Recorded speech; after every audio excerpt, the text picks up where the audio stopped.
इसको जो है जल्दी से जल्दी 31 तारीख जो है 31 मई जो है लास्ट डेट दे रखी है। तो ACR बनने की 31 तारीख लास्ट डेट है इंडिविजुअल कर्मचारियों को।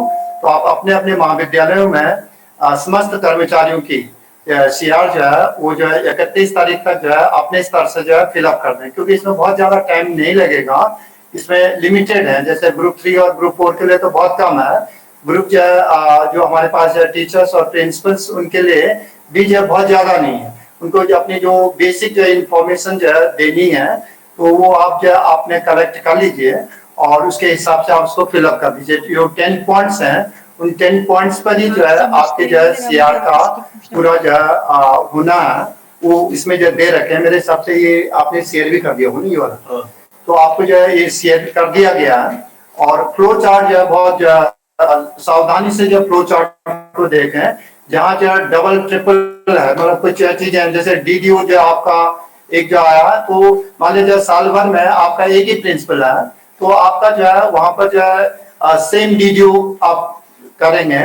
और यदि आपके एक से ज्यादा DDO हैं, तो वहां पर जो है आप जो दूसरे ऑप्शन में जो है अदर जो है DDOs में चले जाएंगे।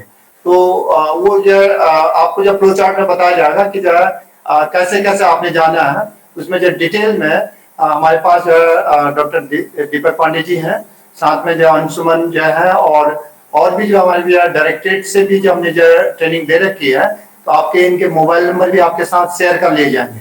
और फिर भी आपको कोई दिक्कत आती है तो आप हम लोगों से जो है डायरेक्ट फोन पर जो है पूछिए, और आपको जो है दिक्कत नहीं होने दी जाएगी। आपका पूरा जो है जो भी आप जो है क्वेश्चंस आपके रहेंगे या जो भी आपकी क्वारीज रहेगी, उसका जो तुरंत जो है निदान किया जाएगा।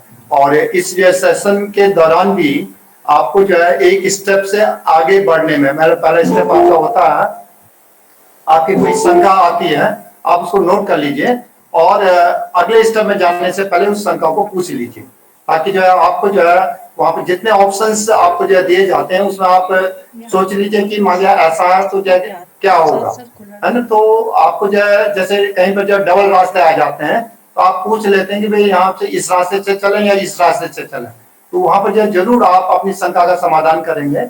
मैं चाहूंगा कि आप लोग जो मेरे हिसाब से बहुत अच्छी तरीके से जो फ्लो चार्ट या डॉक्टर दीपक जी ने दे रखा है, उस फ्लो चार्ट के माध्यम से आपकी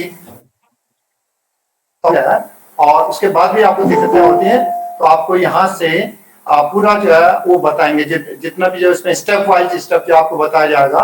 तो एक बार पुनः मैं आपका स्वागत भी करता हूँ, आपका आभार भी व्यक्त करता हूँ कि आपने जो बहुत जो है इसमें जो है सब अपना जो है अमूल्य समय निकाल के आप जो इस कार्यशाला में प्रतिभाग कर रहे हैं। मैं आप सभी का और अपनी टीम का जो है डॉक्टर दीपक और डॉक्टर श्री अंशुमान जी का आपका और जीवन हमारे जो डायरेक्टर से जुड़े हैं, और हमारे जो है निदेशालय से हमारे जो है डायरेक्टर साहब, हमारे उप निदेशक जी और भी लोग जो वहाँ पर हमारे जुड़े हैं, उन सभी का हार्दिक स्वागत भी करता हूँ और उनका अभिनंदन भी करता हूँ, उनका आभार भी व्यक्त करता हूँ। धन्यवाद। धन्यवाद सर।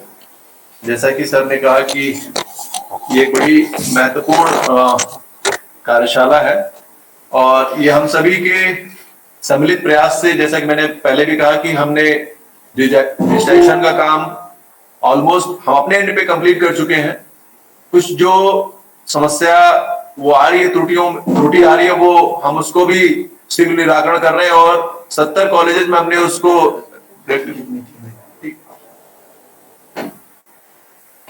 संयुक्त निदेशक महोदय को अभी किसी मीटिंग में जाना था, इसलिए वो अभी हमारे बीच से चले गए। हमारे बीच निदेशालय के अन्य अधिकारी, हमारे उप निदेशक महोदय डॉक्टर राजीवर्धन सर और बाफनी सर और अन्य अधिकारी वहां से जुड़े हुए हैं। तो इस डिजिटाइजेशन की प्रक्रिया, जैसे मैंने बताया कि इसके अगले चरण में मुख्य सचिव महोदय के निर्देशानुसार जो उत्तराखंड राज्य के जो भी कार्मिक हैं उनको अपना ACR ऑनलाइन माध्यम से ही फिलअप करना है और उसी दिशा में हमने कदम बढ़ा दिए हैं। और ये पहले मैं स्पष्ट कर दूं कि इस 2021-22 का जो ACR भरा जाना है वो IFMS पोर्टल पे ऑनलाइन माध्यम से ही भरा जाना है। किसी भी दशा में जो ACR है वो ऑफलाइन माध्यम से नहीं भरा जाएगा। इसलिए इसको हमें ऑनलाइन माध्यम से भरे जाने के लिए सबसे पहले जो जो निर्देश हमें वित्त विभाग से, वित्त निदेशालय से प्राप्त हुए हैं, और उसके लिए हमें सबसे पहले एक वर्क फ्लो क्रिएशन करना है, वर्क फ्लो का क्रिएशन करना है। और वो वर्क फ्लो किस किस तरह से क्रिएट किया जाएगा, किस किस ड्यूरेशन का क्रिएट किया जाएगा, अभी हम आपसे चर्चा करेंगे। और इससे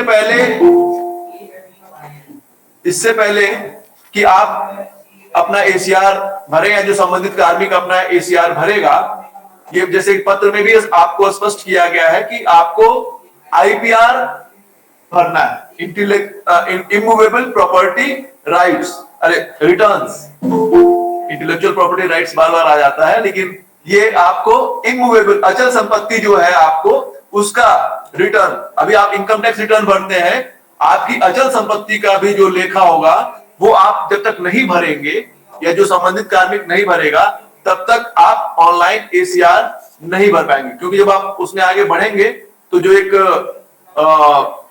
विंडो आएगा उसमें आप एक जो स्टेप आएगा उसमें आपको पूछेगा कि आपने आईपीआर फाइल किया है कि नहीं किया है, और यदि आपने नहीं किया है तो फिर आपको उस आईपीआर के ही पेज पर ले जाएगा। तो आपको आईपीआर भरना अत्यंत आवश्यक है। दूसरा कि ये जो वर्क फ्लो क्रिएशन होगा वो सेम डीडीओ के माध्यम से और अदर डीडीओ, अभी हम उसके बारे में चर्चा करेंगे। उसमें आप जैसे मान लीजिए कि कोई कार्मिक किसी जगह पे 1 अप्रैल से लेकर के 31 अगस्त तक रहा होगा और उसका स्थानांतरण हो जाता है और 1 सितंबर से वो दूसरे कॉलेज को ज्वाइन करता है। तो इस केस में जहां पे वो ज्वाइन करेगा उसकी डीडीओ की आईडी से वो अदर डीडीओ से, तो उसका 1 अप्रैल से लेकर के 31 अगस्त तक का वर्क फ्लो क्रिएशन करेगा और उसमें रिपोर्टिंग अफसर का नाम जो है, जो उसके पुराने रिपोर्टिंग अफसर होंगे उनका नाम आ जाएगा, और सेम डीडीओ में जाकर के वर्क फ्लो क्रिएशन का जो काम करेगा वो सेम अपनी जो भी रिपोर्टिंग अफसर जो होगा, कंसर्न डीडीओ होगा, वो अपना उसका डिटेल उसमें आ जाएगा। ये मैं प्रश्न बाद में ले लूंगा यदि आप, जहां तक मेरी कोशिश होगी। और चूंकि मैंने पहले भी कहा कि हम और आप दोनों मिलकर इस पूरी प्रक्रिया को कर रहे हैं और हम भी कोई बहुत सॉफ्टवेयर एक्सपर्ट नहीं है, हमने जो सीखा है, जो जाना है, जो ट्रेनिंग में, वो आपसे बताने की कोशिश कर रहे हैं। कोई समस्या आएगी, हो सकता है कि हम भी उसका निराकरण तत्काल ना कर पाए, तो उस समस्या का निराकरण हम डाटा सेंटर या जो हमारे फाइनेंस के जो एक्सपर्ट्स हैं उनसे हम बात करके उसको कोशिश करेंगे और आपको नंबर्स भी शेयर कर देंगे, जो भी हमारे निदेशालय के जो हमारे साथ के सहयोगी गण हैं, जीवन सिंह बिष्ट हैं और हमारे अंशुमन चौहान है यहाँ पर, तो उनके भी नंबर्स दे देंगे सो दैट कि हम आपको पूरी असिस्टेंस कर पाए कि आपका जो ऑनलाइन सीआर के लिए जो वर्क फ्लो क्रिएशन हो वो पूरा हो पाए। दूसरा, जो वर्क फ्लो क्रिएशन के लिए आप सभी परिचित हैं, जानते हैं कि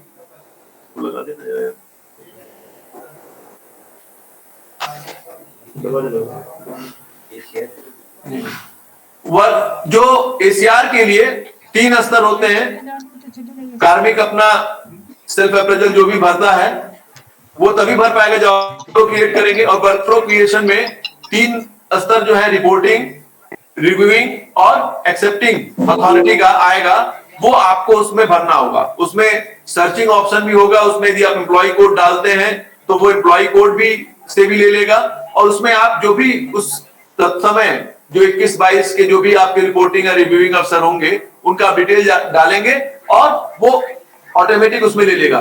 दूसरी चीज इसमें एक स्पष्ट करना है कि जो टाइमलाइन कार्मिक विभाग का दिया हुआ है उस टाइमलाइन के हिसाब से ऑटोमेटिक वो स्वतः रूप से वो उनको मैसेज चले जाएंगे। जो भी आपके यदि कार्मिक ने वर्क फ्लो क्रिएशन के बाद यदि अपना सेल्फ अप्रेजल फिलअप कर लिया, वो वर्क फ्लो क्रिएट करेंगे तो संबंधित कार्मिक को भी मैसेज जाएगा कि उसको अपना एसीआर फिल करना है ऑनलाइन। ऑनलाइन जब वो अपना एसीआर फिल कर लेगा कार्मिक, तो उसके प्लीज मैं डिस्टर्ब कर रहा हूँ, लेकिन मुझे ये जानना है ये वर्क फ्लो क्रिएट कौन करेगा, क्योंकि आपकी पीपीटी कह रहा है बाय द कस्टोडियन डिपार्टमेंट, नहीं नहीं, मैं कौन बता रहा करेगा हूँ, ये? एम्प्लॉय, डीडीओ और डिपार्टमेंट? ये डीडीओ के लेवल पे होगा सर। मैं अभी थोड़ा सा मुझे समय दीजिए, थोड़ा सा धैर्य रख लीजिए, मेरे पहले का धैर्य रख लीजिए थोड़ा सा। ठीक ठीक ठीक। तो जब आप वर्कफ्लो क्रिएशन कर लेंगे, डीडीओ के माध्यम से ही होना है। डीडीओ के ऑपरेटर लॉगिन आईडी से वर्कफ्लो क्रिएशन होगा। अभी डीडीओ के ऑपरेटर के लेवल पे ही दिया गया है वर्कफ्लो क्रिएशन का काम, और उसको फर्दर आप ई साइन करेंगे।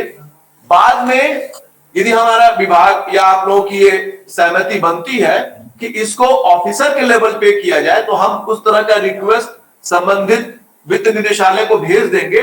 तो आपको ऑफिसर की आईडी से भी फर्दर आप वर्कफ्लो क्रिएशन कर सकते हैं। लेकिन अभी वर्तमान में ये ऑपरेटर के स्तर पे ही आपको सुलभ कराया गया है, क्योंकि अधिकांशतः जो व्यवहारिक पक्ष है सभी अधिकांशतः ऑपरेटर के माध्यम से ही चीजों को करते हैं, इसीलिए ऑपरेटर के लेवल पे ही दिया गया है। यदि आपको लगता है कि ये ऑफिसर के लेवल पे दिया जाना चाहिए, तो उस तरह का आप से बात हो जाएगी और वो हम आगे उसको रिक्वेस्ट भेज देंगे। लेकिन फिलहाल जो वर्कफ्लो क्रिएशन है वो डीडीओ के लॉगिन से ऑपरेटर के माध्यम से किया जाना है। ठीक है सर, उसमें हम अभी अभी अभी आगे बढ़ेंगे तो आपको और क्लियर कर देंगे। जब आप वर्कफ्लो क्रिएशन कर लेंगे तो संबंधित कार्मिक को वो मैसेज चला जाएगा, क्योंकि हर कार्मिक के लिए एम्प्लॉय को डालते हुए आप वर्कफ्लो क्रिएट करेंगे। XYZ मान लीजिए आपके 10 कार्मिक है, 50 कार्मिक है, तो सभी के लिए आपको एम्प्लॉय को डाल के आपको वर्कफ्लो क्रिएट कर, वर्कफ्लो क्रिएशन हो जाएगा तो उसके बाद संबंधित को मैसेज चला जाएगा। उसके बाद यदि उस संबंधित कार्मिक ने उस अपना सेल्फ अप्रेजल भर लिया, ऑनलाइन एसीआर फिलअप कर लिया, तो रिपोर्टिंग अफसर के पास भी वो मैसेज आ जाएगा कि संबंधित XYZ कार्मिक ने अपना जो एसीआर फिलअप कर लिया है और अब रिपोर्टिंग अफसर अपना जो भी रिपोर्ट करना है वो करें। जब रिपोर्टिंग अफसर कर लेंगे तो वो उसके बाद रिव्यूइंग अफसर के पास चला जाएगा जिस टाइम फ्रेम में होगा, और ऐसे ही वो एक्सेप्टिंग ऑफिसर के पास भी उस टाइम फ्रेम में चला जाएगा और उनके पास आएगा। बार बार वो मैसेज उनके पास नॉक करेगा कि आप उसको रिव्यू करें या उसको एक्सेप्ट करें, या जो भी उनका दायित्व है उसको उसके बारे में मैसेज के माध्यम से चला जाएगा। और ऑटोमेटिकली जब एक्सेप्टिंग अथॉरिटी के बाद एक्सेप्ट हो जाएगा तो वो जो आपका एसीआर है 5 स्तरों से होने के बाद वो डिस्प्ले होने लगेगा। मतलब आप चाहे तो कार्मिक भी देख सकता है, चाहे तो वो रिपोर्टिंग अफसर भी देख सकता है, चाहे तो वो एक्सेप्टिंग अफसर भी देख सकता है। यानी जब एक्सेप्ट हो जाएगा उसके बाद ही वो एसीआर एक तरह से समझ लीजिए कि संबंधित कार्मिक अथवा प्रिंसिपल अथवा डायरेक्टर अथवा सचिव स्तर पे जो भी होगा, जो भी जिस स्तर का होगा वो उसको देख सकता है। तो ये एक कुल मिलाकर के ऑनलाइन एसीआर की जो एक पूरी प्रक्रिया है। निदेशालय स्तर पे जैसे हमने बताया कि जो प्राचार्य गण है उनका वर्कफ्लो निदेशालय स्तर पे क्रिएट होगा। प्राचार्य और निदेशालय के अधिकारी और कार्मिक उनका वर्कफ्लो निदेशालय स्तर पे क्रिएशन होगा उनका, यानी उनके एक तरह से रिपोर्टिंग अफसर डायरेक्टर है तो वो वहां से क्रिएशन होगा उनके। उसके बाद उनके रिव्यूइंग अफसर और एक्सेप्टिंग अफसर सेक्रेटरी होते हैं तो दोनों एक ही हो जाएंगे, वो वहां से वर्कफ्लो क्रिएशन हो जाएगा। लेकिन महाविद्यालय के स्तर से जो उसमें वाले शिक्षक, कार्यरत शिक्षक होंगे और जो अन्य क्लास 3 के कार्मिक होंगे उनका वर्कफ्लो क्रिएशन उस डीडीओ के माध्यम से महाविद्यालय के प्राचार्य जो डीडीओ होंगे या जो डीडीओ का काम देख रहे होंगे प्रभारी प्राचार्य के रूप में, जिस रूप में भी, यानी जो भी डीडीओ का काम देख रहा होगा उसके माध्यम से किया जाएगा। जैसे मैंने बताया कि मान लीजिए कि कोई कार्मिक किसी एक ड्यूरेशन में जो कि उसमें उसकी एसीआर लिखी जानी है, जो 3 महीने, हम सभी जानते हैं 3 महीने से कम पे कोई एसीआर नहीं लिखी जाती है। 3 महीने या उससे ज्यादा कहीं उसने किसी कॉलेज में रहा हो तो उसका एसीआर लिखा जाना है। तो उसी टाइम फ्रेम के हिसाब से आप एसीआर बैच क्रिएशन करेंगे और अलग अलग उसमें आपको वर्कफ्लो क्रिएशन करना पड़ेगा। यदि आप सेम डीडीओ के रूप में उसका एसीआर लिख रहे हैं उस पीरियड का तो आप सेम डीडीओ में करेंगे, अदरवाइज अदर डीडीओ करके आपको वो वर्कफ्लो क्रिएशन उसमें करना होगा। मैं एक जो यद्यपि कि वो आपसे पीपीटी हमने उसमें शेयर किया हुआ है, लेकिन फिर भी उस पीपीटी के माध्यम से थोड़ा सा आपसे समझाने की और समझने की कोशिश करेंगे। शेयर किया, ये स्क्रीन शेयर हो रहा है क्या? नहीं। रहा सर। नहीं नहीं हो रहा सर, स्क्रीन शेयर नहीं हो रहा है। स्क्रीन ठीक नहीं।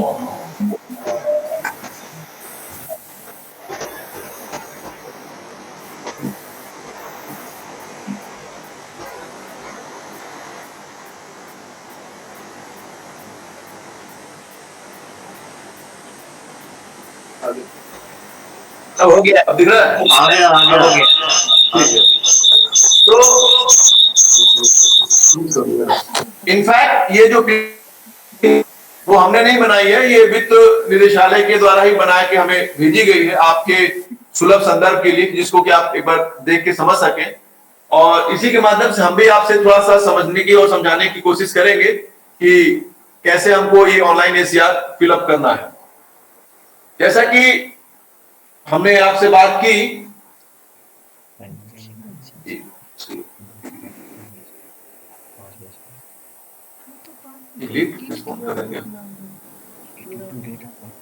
नेटवर्क कितनी जल्दी आ गई सर, इसमें किसका क्या एम है, क्या ओरिएंटेशन उनका नहीं रखा होगा तो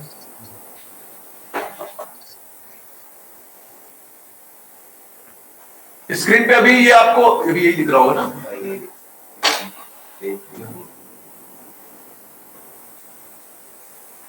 इसमें जो दिखा, इसमें ले लीजिए।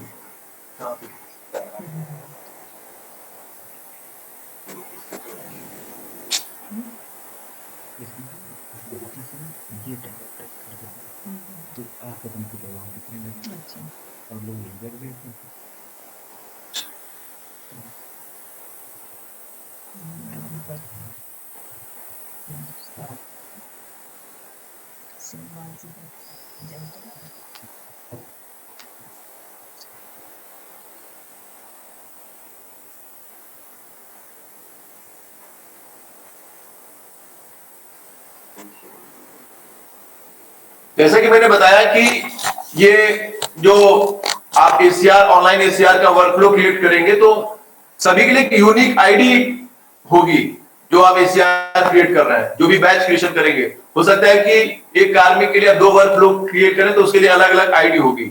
और इसमें जो मेन फीचर्स हैं, आप जैसे मैंने बताया कि आप जो नाम के द्वारा भी सर्च कर सकते हैं। फॉर एग्जाम्पल किसी का हो सकता है कि आप जो रिपोर्टिंग हो या रिव्यूइंग हो या एक्सेप्टिंग अथॉरिटी हो, उनके आप एम्प्लॉय कोड न जानते हो तो कैसे सर्च करेंगे, तो आप नाम के माध्यम से भी आप हो सकता है कि फॉर एग्जाम्पल डायरेक्टर आपके रिव्यूइंग अफसर है लेकिन आप उनका एम्प्लॉय कोड नहीं जानते हैं, तो जब उसमें आप आएंगे ऑप्शन में तो उसमें नेम के माध्यम से भी आप सर्च कर लेंगे तो आपको दिख जाएगा कौन हमारे उस समय के डायरेक्टर हैं और फिर आप उसको कर सकते हैं। ऐसे ही एक्सेप्टिंग अथॉरिटी में भी आप नाम के द्वारा सर्च कर लेंगे और उसको आप ड्राफ्ट फैसिलिटी, जैसे इसमें लिखा भी है कि आप ड्राफ्ट फैसिलिटी के रूप में सेव कर सकते हैं।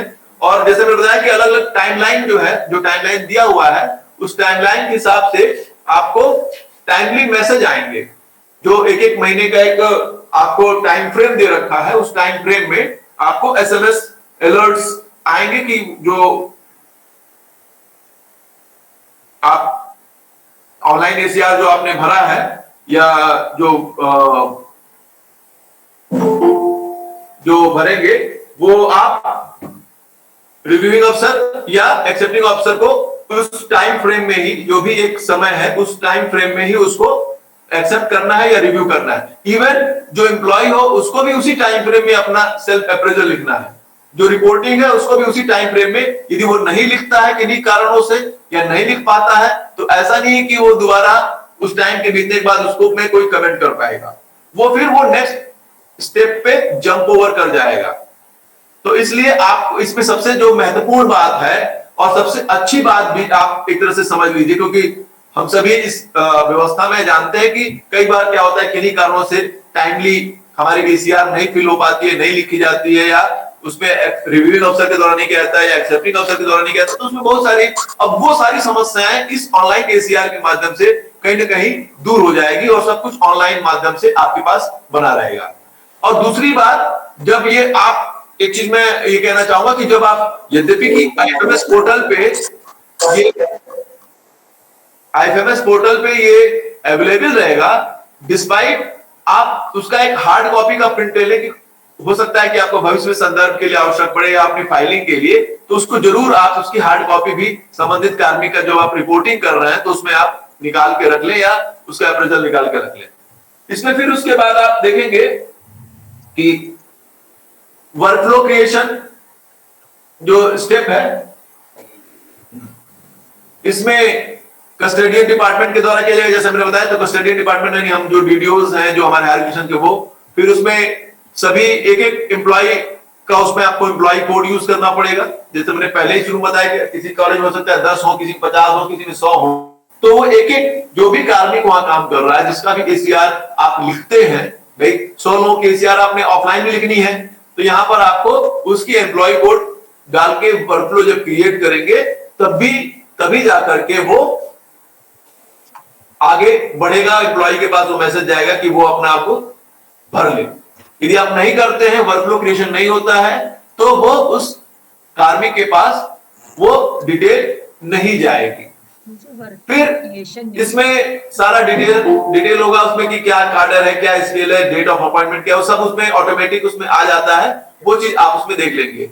एक चीज और मैं कहूंगा कि यदि हो सकता है कि किसी कार्मिक का कार्डर आप IFMS पोर्टल पे जाके देख लेंगे कि वो सही शो कर रहा है कि निर्देशित हो रहा है कि नहीं हो रहा है, कि उसमें कुछ त्रुटि है या कुछ वो रेक्टिफाई करना है, तो आप एम्प्लॉय मास्टर से जाकर के उसका कार्डर भी आप रेक्टिफाई कर लें। फिर इसमें ऐसे ही डिटेल्स जो आप वर्कफ्लो क्रिएट करेंगे, तो रिपोर्टिंग अफसर का, रिव्यूइंग अफसर का और एक्सेप्टिंग ऑफिसर का जो अथॉरिटीज होंगे वो आवश्यक है, यानी उनकी एम्प्लॉय कोड डालेंगे, वो अपने आप उनका आगे ले लेगा। फिर जब आप वर्कफ्लो क्रिएट कर देंगे, उसके बाद ही एम्प्लॉय जो है वो अपना फॉर्म एक्सेस कर पाएगा अपने लॉगिन आईडी के माध्यम से। फॉर एग्जांपल XYZ मैं हूं दीपक पांडे के रूप में, मान लीजिए कि वर्कफ्लो क्रिएट हो गया, हमारे पास मैसेज आ गया, तो अब मैं अपनी एम्प्लॉय आईडी से जो हमारी लॉगिन आईडी है उससे मैं जाऊंगा और अपना वो एसीआर देख सकता हूं। एसीआर फिलअप करने का मानस आ जाएगा। फिर उसके बाद वो जो भी आपने वर्कफ्लो क्रिएट किया है वो दिखने लगेगा उसमें एम्प्लॉय को, और एम्प्लॉय फिर उसमें अपनी जो भी डिटेल्स है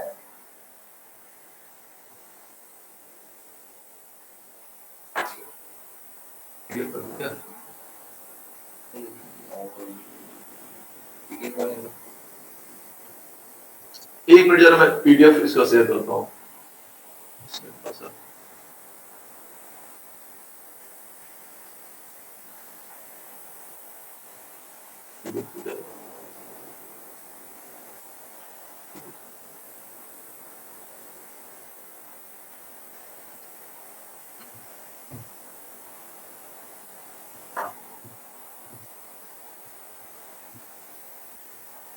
जैसे जब हम लोग का बैच था तो मेरी डेट ऑफ बर्थ ईयर जो है वो मेरा 68 है, उसमें 72 वाले भी थे, क्योंकि जैसे अब मेरा था तो मेरा चूंकि ये एम तो था नहीं टीचिंग, मैंने तो सबने बाद के फेज में वो किया।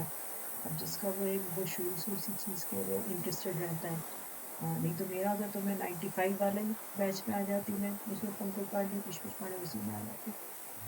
और भी अगर फिर इसके बाद जैसे इसमें लिख रहा है डिटेल्स जो भी आपने वर्कफ्लो में क्रिएट किए होंगे वो उसको दिखने लगेगा कार्मिक को, और उसके बाद वो अपना जो भी उसमें एंट्री करनी है वो उसमें एंट्री करेंगे।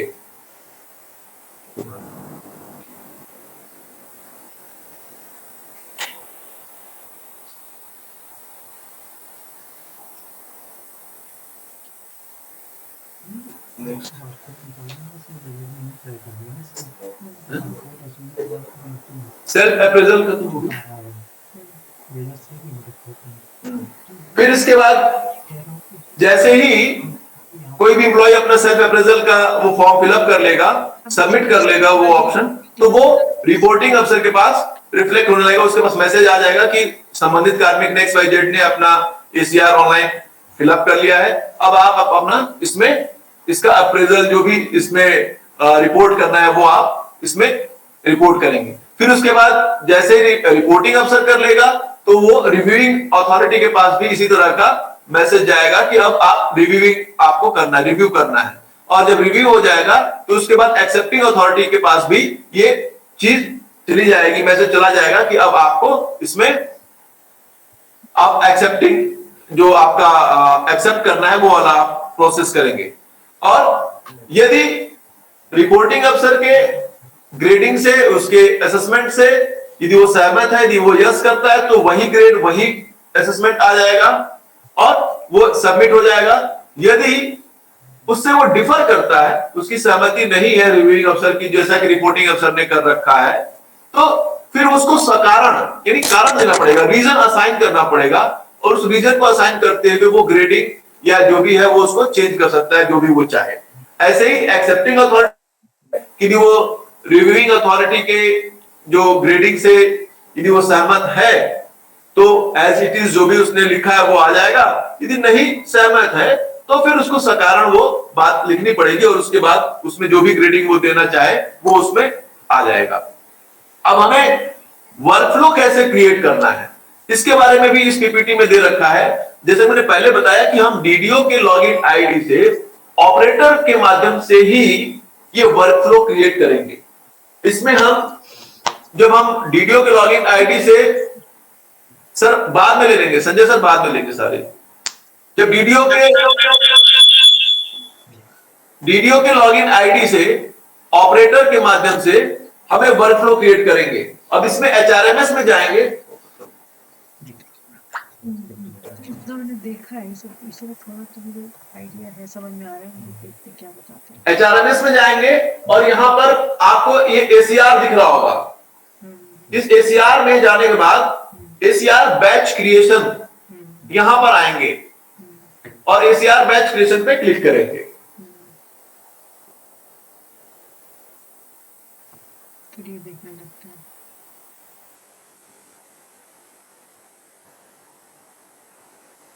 एसीआर बैच क्रिएशन के बाद फिर ये आएगा आपका, एसीआर बैच क्रिएशन में आ जाएगा जैसे मैंने पहले बताया ना कि सेम डीडीओ और अदर डीडीओ दो ऑप्शन आपको दिख रहा होगा। तो इसमें आप ईयर डालेंगे, जिस ईयर का आपका असेसमेंट 21-22 का है तो 21-22 डालेंगे।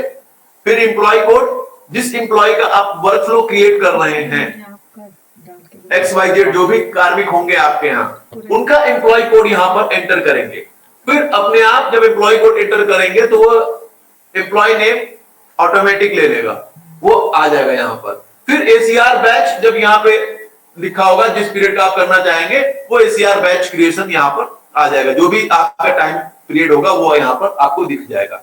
यदि आप अदर डीडीओ का मान लीजिए कि फॉर एग्जाम्पल कोई एमडी हल्द्वानी में है लेकिन उसके पहले वो तोड़ रहा हो या काशीपुर रहा हो या रुद्रपुर रहा हो, तो उस पीरियड का आप अदर डीडीओ में जाएंगे। यहाँ अदर डीडीओ लिखा हुआ है, अदर डीडीओ के माध्यम से वो क्रिएशन करेंगे और उसमें रिपोर्टिंग अफसर में जिस पीरियड में जो आप बैच क्रिएट कर रहे हैं, जिस पीरियड का वो रिपोर्ट करने वाला अफसर, जिस कॉलेज का रिपोर्टिंग अफसर रहा होगा तत्समय, उसका नाम यहाँ पर आप उसमें आप वर्कफ्लो क्रिएट कर देंगे। यानी जिस जिस टाइम का आपको एक तरह से एसीआर लिखना है उस समय का आपको वर्कफ्लो क्रिएट करना होगा। ठीक है, इसके बाद ये इस तरह का एक विंडो खुल के आएगा। इसमें आपने ईयर ऊपर लिखा हुआ है 21-22, फिर एम्प्लॉय कोड आ जाएगा, फिर यहाँ नाम ऊपरी डिटेल से आ जाएगी, सर्विस में आ जाएगा यूके सर्विस, ये सारी चीजें। एक क्लियरेंस चाहिए प्लीज, ये जो अदर डीडीओ कहा ना आपने जी, यहीं पे ठीक कर ले रहे हैं। जैसे सेम डीडीओ तो ठीक है, अदर डीडीओ को जब हम क्लिक करेंगे सर पांडे सर, यदि हम थोड़ा बाद में लेंगे तो ज्यादा सही रहेगा, क्योंकि एक बार थोड़ा सा चीजें हो जाने दीजिए, फिर आप जो भी आपके प्रश्न है क्वेरीज हम कोशिश करेंगे चीजों को समाधान कर लें, क्योंकि बीच में थोड़ा सा डिस्टर्बेंस हो जाता है और कोई इशू नहीं है। तो यहाँ पर जब आप आएंगे तो इसमें आपको आपकी डिटेल जो भी कार्मिक होगी वो इसका भी आपने एम्प्लॉय कोड फिलअप किया होगा, वो पूरी डिटेल जो भी आईएफएमएस पे अपलोड होगी वो यहाँ पे दिखने लगेगी। सो कर यहाँ पर एसीआर फॉर्म टेम्पलेट आएगा। यद्यपि कि ये डेमो फॉर्म है, तो इसमें अभी हमारे विभाग का इस वाले डेमो में नहीं दिख रहा है, लेकिन हमारे विभाग का होगा जब ऑनलाइन खोलेंगे तो यूके हायर एजुकेशन क्लास 1 कार्डर सर्विस करके आएगा। तो वो आप जो भी यदि क्लास 1 का है, चाहे वो प्रिंसिपल या टीचर्स होगा तो क्लास 1 में आएगा, या जो भी क्लास 1 गेस्टेड जो भी होंगे उनका आ जाएगा, या यदि इसमें क्लास 2 का है तो आप क्लास 2 का, क्लास 3 का, इस तरह से आपको पूरा इसमें दिखने रहेगा, तो वो आप क्लिक कर देंगे। और उसके बाद जिस पीरियड का है एसीआर पीरियड फ्रॉम किस डेट से किस डेट तक है वो आप इसमें मेंशन कर देंगे। जो भी जैसा मैंने बताया कि जिस पीरियड से आपको करना है वो बैच क्वेश्चन के हिसाब से इसमें आप मेंशन कर देंगे। और उसके बाद 3 आपको दिख रहे होंगे यहाँ पर, ये रिपोर्टिंग अथॉरिटी, रिव्यूइंग अथॉरिटी और एक्सेप्टिंग अथॉरिटी। यहाँ पर आप उनके डिटेल्स भर देंगे, जो भी उस पीरियड का रिपोर्टिंग होगा उसका नाम वहां पर फिल कर देंगे। यदि आप उसका मान लीजिए कि अदर डीडीओ के माध्यम से कर रहे हैं और उसका आप एम्प्लॉय कोड नहीं जानते होंगे, तो जैसे पहले ही आपको उसमें दिखा था पीपीटी में कि आप नाम के द्वारा भी सर्च कर सकते हैं। जब नाम के द्वारा करेंगे तो उसके एम्प्लॉय कोड के हिसाब से वो डिस्प्ले करने लगेगा उस ड्रॉप डाउन विंडो में, और उसके हिसाब से आप उसमें सेलेक्ट कर सकते हैं। ऐसे ही रिव्यूइंग अथॉरिटी का भी आ जाएगा। जैसे मान लीजिए हो सकता है कि आप डायरेक्टर हायर एजुकेशन का हो या ज्वाइंट डायरेक्टर का डालना हो, तो आप हो सकता है उनका एम्प्लॉय कोड न जानते हो, अधिकांश लोग नहीं जानते होंगे, तो आप नाम से भी यहाँ पर सर्च कर लेंगे, वो नाम से फिर आ जाएगा, तो आपको दिख जाएगा कि एम्प्लॉय कोड क्या है, वो यहाँ पे ऑटोमेटिक ले लेगा। फिर ऐसे ही एक्सेप्टिंग अथॉरिटी, हमारे हायर एजुकेशन क्लास 1 के लिए जो प्रिंसिपल और टीचर्स हैं उनके लिए एक्सेप्टिंग अथॉरिटी जो कि हमारा जियो है उसके हिसाब से शासन है, सेवा अधिष्ठान हमारा शासन में है, तो वहां पे हमारे सचिव अथवा प्रमुख सचिव जो भी उस समय है वो रहेंगे। और इस चीज और बता दें कि जैसे अभी आपका प्रश्न कि जो वर्कफ्लो क्रिएट कर देंगे, मान लीजिए इस समय हमारे सचिव श्री शैलेश भगोली जी हैं, तो यदि आपने वर्कफ्लो में अभी हमने इनको शैलेश भगोली जी करना, जो उसमें जब आप वर्कफ्लो क्रिएट कर रहे हैं उस समय जो सचिव हैं उनका नाम आपको इसमें लिखना पड़ेगा। यदि आपने उनका कर दिया तो वही आपका फिर जो एक्सेप्टिंग अथॉरिटी होंगे वो वही रहेंगे, उसमें बदलाव नहीं होगा, क्योंकि अभी वर्तमान में जो है सचिव वही उन्हीं का नाम लिखना पड़ेगा। जिसमें वर्कफ्लो में नाम उनका आ गया तो मान लीजिए कि कल की तारीख में 2 महीने बाद कोई चेंज भी हो जाता है, मान लीजिए किसी और विभाग में भी चले जाते हैं वो, तो लेकिन एक्सेप्टिंग अथॉरिटी उस वर्कफ्लो के हिसाब से वही बने रहेंगे। ठीक है, तो ये है। फिर इसके बाद ये ऐसा पेज खुल के आएगा, है ना, तो बता देते हैं। अभी ये चूंकि डेमो का है, हमने हमारा जब खोलेंगे तो इसमें आपको दूसरा दिख जाएगा, ओरिएंटेशन रिफ्रेशर वगैरह जो भी प्रशिक्षण वगैरह प्रतिभाग किया वो सारी चीजें इसमें आ जाएंगी। और फिर उसके बाद अवकाश या जो भी उसने लिया होगा वो इसमें मेंशन हो जाएगा। फिर उसको ई साइन करने का ऑप्शन आएगा। ईसीआर को मैंने कहा कि जब तक कि आप वो ई साइन नहीं होगा वो उसका अप्रूवल नहीं होगा। ईसीआर को ई साइन करने के लिए भी आपको डीडीओ के ऑपरेटर लॉगिन से आपको एचआरएमएस पे जाना पड़ेगा, और यहां पर इसमें एसीआर में जाकर के एसीआर ई साइन का ऑप्शन आपको दिखाई देगा। अब एसीआर के ई साइन ऑप्शन के बाद जब आप क्लिक करेंगे तो यहां पर एसीआर ई साइन ये वाला विंडो खुल के आ जाएगा। इसमें फिर ईयर लिख के आ जाएगा, यहाँ नाम लिख के आ जाएगा, और यहाँ पर व्यू एसीआर आप यहां जब क्लिक करेंगे तो जो भी एसीआर फिलअप किया होगा वो निकल के पीडीएफ फॉर्मेट में आपको दिखने लगेगा। ऐसे जो भी पीडीएफ है आप इसको देख लीजिए, आप इसके चाहे तो प्रिंट लेके देख लीजिए या ऐसे ही देखना चाहे ऐसे ही देख लीजिए। फिर यहाँ पे प्रोसीड टू ई साइन करेंगे। ई साइन के जब प्रोसीड करेंगे तो उसके बाद वो अपना आपके आधार एनेबल्ड जो भी आपका आधार से लिंक होगा वो आप उसमें ओटीपी आएगी, ओटीपी जब आप फिलअप करेंगे। ये ध्यान रखिएगा यद्यपि कि डीडीओ के ऑपरेटर से हो रहा है, लेकिन आधार नंबर संबंधित डीडीओ का ही इसमें पड़ेगा, और उसी की नंबर पे जो ओटीपी आएगी। अदरवाइज यदि आपने भी इसमें ऑपरेटर पे अपना आधार नंबर डाल दिया तो आप सोच लीजिए कि सबके एसीआर में सिग्नेचर्स जो हैं वो जो भी आपका ऑपरेटर होगा जो उसने भी अपना आधार नंबर डाला होगा उसका नाम लिख के आ जाएगा। तो इस बात को ध्यान रखिएगा कि जो भी आप आधार नंबर डालेंगे वो डीडीओ का होगा, और उसमें ओटीपी जो भी आएगी उसके हिसाब से वो ई साइन होगा। यदि जैसे मैंने कहा कि ये बाद में फर्दर, जैसा कि वित्त विभाग ने बताया कि फर्दर चेंज भी कर सकते हैं। फर्दर इसको जो ये ई साइन का ऑप्शन है फिलहाल ऑपरेटर के लेवल पे दिया गया है, यदि ऐसी डिमांड आती है इसको चेंज भी कह सकता है कि सिर्फ जो ई साइनिंग का ऑप्शन है वो ऑफिसर के लेवल पे प्रोवाइड करा दिया जाए। फिर जब ये कर देंगे तो ये अब एम्प्लॉय के लेवल पे इसको अपना सेल्फ अप्रेजल भरने का ऑप्शन, उसके पास मैसेज आ जाएगा कि अब आप अपना सेल्फ अप्रेजल भरिए। एम्प्लॉय अपने आईडी से यहाँ पर जो दूसरे स्टेज में जाएगा, फिर वो डाटा एंट्री जो अपना एम्प्लॉय आईडी से अपना लॉगिन करेगा तो डाटा एंट्री का ऑप्शन आएगा। डाटा एंट्री में एसीआर आपको लास्ट में दिखेगा यहाँ पर। एसीआर में जाकर के ये सेल्फ अप्रेजल और डिक्लेरेशन दिख रहा होगा, इसको क्लिक करेगा। इसको क्लिक करेगा तो पूरा विंडो उसको खुल जाएगा। फिर उसके बाद यहां पर ये विंडो खुलेगा, इसमें ईयर आ जाएगा, एम्प्लॉय कोड आ जाएगा, उसका नाम आ जाएगा और एसीआर बैच, जो भी बैच आपने क्रिएट किया होगा। यदि मान लीजिए 2 बैच में क्रिएट किया है 2 पीरियड का, तो दोनों बैच यहाँ पे शो करेगा। फिर जो भी वो क्लिक करेगा शो हो जाएगा। फिर उसके बाद उसके सामने ये पूरा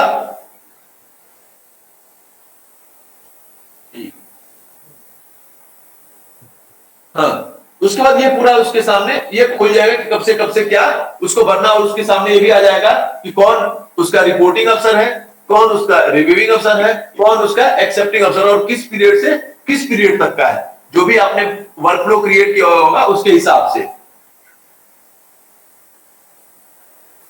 फिर वो अपने अवकाश या जो भी उसका वो होगा वो उसमें डाल देगा। फिर जो यदि प्रशिक्षण वगैरह होगा, जो भी या ओरिएंटेशन किया हो, रिफ्रेशर किया हो, इसकी डिटेल इसमें दी, इसमें भरनी हो तो वो आ जाएगा। फिर आगे प्रोसीड का ऑप्शन आ जाएगा, प्रोसीड करेंगे। फिर स्व मूल्यांकन का पेज खुलेगा। बात सेकंड पार्ट जो इसका सेक्शन 2, इसमें किस डेट से किस डेट तक का है और उसको क्या क्या रिस्पॉन्सिबिलिटीज असाइन की गई थी कॉलेज लेवल पे, वो उसमें मेंशन कर देगा। यदि कोई वो नहीं है तो ये रो डिलीट भी कर सकता है या रो ऐड भी कर सकता है।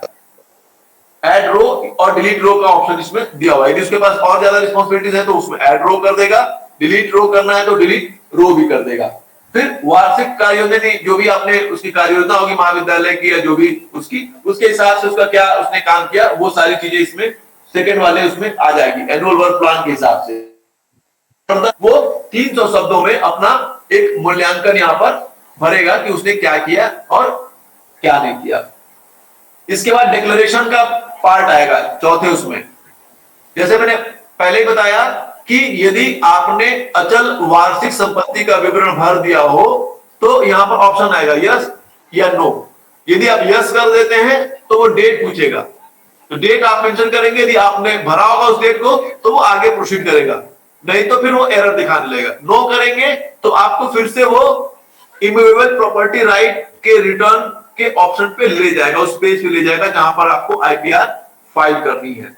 फिर इसके बाद ये वाला ऑप्शन हमारे लिए नहीं है, जो 50 साल से ऊपर वाले में हेल्थ वाला, ये उनके लिए है। फिर उसके बाद जो भी कोई उपलब्धि है तो उसके बारे में भी आपने कुछ देना है तो वो दे दिया।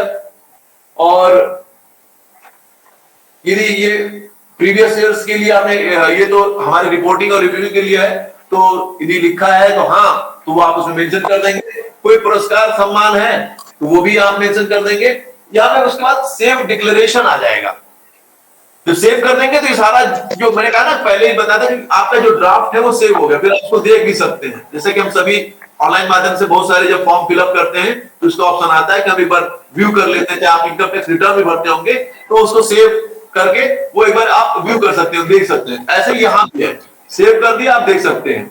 यदि आपको लगता है सब सही है तो आप ठीक है, तो फिर इसको आप कुछ गड़बड़ है तो उसको रेक्टिफाई करिए, अदरवाइज सबमिट डिक्लेरेशन कर दीजिए। सबमिट डिक्लेरेशन के बाद वो सबमिट हो जाएगा और उस जैसे ही सबमिट किया कार्मिक ने वैसे ही वो रिपोर्टिंग ऑफिसर के पास मैसेज चला जाएगा कि वो कैसे उसको अब रिपोर्ट करना है। अब रिपोर्टिंग अफसर भी ऐसे ही अपनी आईडी से ओपन करेगा और एसीआर में जाकर के, अब नीचे लिखा है ना एसीआर अप्रूवल, पहले वाला पार्ट तो कार्मिक के रूप में जो उसने भरा वो हो गया। दूसरे वाले पार्ट में अब एसीआर अप्रूवल का पार्ट, ये रिव्यूइंग अफसर का काम हो गया। यहाँ पे वो उसको क्लिक करेगा, फिर ये विंडो खुल के आ जाएगा कि किसका, जिस लोगों ने, मान लीजिए किसी कॉलेज में 4 लोगों ने भरा और 6 लोगों ने नहीं भरा, तो जो 4 भरेंगे वो यहाँ पर डिस्प्ले होने लगेगा। तो जो डिस्प्ले होगा वो दिख जाएगा, जिसका देखना है व्यू करके वो देख लेंगे।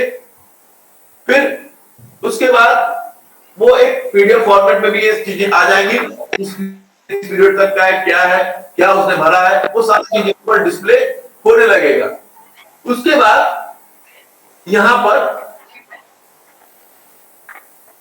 जो आप ब्रीफ डिस्क्रिप्शन है, जो भी आप 300 शब्दों में रिपोर्टिंग अफसर के रूप में कुछ लिखना चाहें तो आप यहां लिख दीजिए। इसके बाद आगे ये सारी चीजें, ये मेडिकल रिपोर्ट, ये सबसे वो नहीं है, ये पूरा जो फॉर्म उसने भरा हुआ है कार्मिक ने, वो सब कुछ दिखाई देगा। और उसके बाद आप प्रोसीड करेंगे। प्रोसीड करने के बाद जो तीसरा सेक्शन है वो खुलेगा मूल्यांकन का। ये जो डीडीओ या रिपोर्टिंग अफसर जो देखेंगे, फिर यहाँ पर रेटिंग दिया हुआ है, रेटिंग 1 से 10 तक की उसमें दिया हुआ है। और जिस हिसाब से आप रेटिंग देंगे उसी हिसाब से यहाँ पर जो भी गुड, वेरी गुड या एक्सीलेंट जो भी होगा वो यहाँ पर डिस्प्ले हो जाएगा। तो जो भी आप रेटिंग देना चाहें वो यहाँ पर आ जाएगा उसके नंबर के हिसाब से। और उसको आप यहाँ पे एक्शन दिया है सेव अपडेट, सेव कर देंगे तो सेव हो जाएगा। अपडेट करना है यानी आपको रेक्टिफिकेशन करना है, कुछ मान लीजिए आपने कुछ उसमें आपको लगता है कुछ जो पहले आपने भर दिया उसमें कोई चेंज करना है, तो उसको आप अपडेट का ऑप्शन में जाएंगे और अपडेट कर सकते हैं। फिर इसको सेव कर देंगे, फिर नेक्स्ट में आ जाएंगे। जब नेक्स्ट में आ जाएंगे, जब ग्रेडिंग भरने के बाद ये तीसरे पार्ट का ही ये रिमार्क्स है कि जो वर्क प्लान आपने दिया उसके हिसाब से आप क्या उसकी रेटिंग कर रहे हैं, उसका आउटपुट, कार्य की गुणवत्ता क्या है, जो भी आप इंडिकेटर्स हैं वो आप देख लेंगे, उसके हिसाब से इसको आप सेव कर लेंगे। उसको निकाल दो, उससे चार्ज होगा ना वो। फिर इसमें 100 शब्द में प्रतिवेदक अधिकारी के द्वारा लिखा जाएगा जो भी आप उस कार्मिक के बारे में लिखना चाहते हैं। और ये उसके बाद कुछ इंडिकेटर्स दे रखे हैं। हमारे विभाग के लिए दूसरे इंडिकेटर्स हैं, क्योंकि ये डेमो दूसरे विभाग का हम आपको सामने शो कर रहे हैं, पीपीटी स्टेज दिखाई दे रही है, एग्रीकल्चर और ये सारी चीजें हमारे उसमें ये चेंज हो जाएगा, ये दूसरा दिखेगा आपको।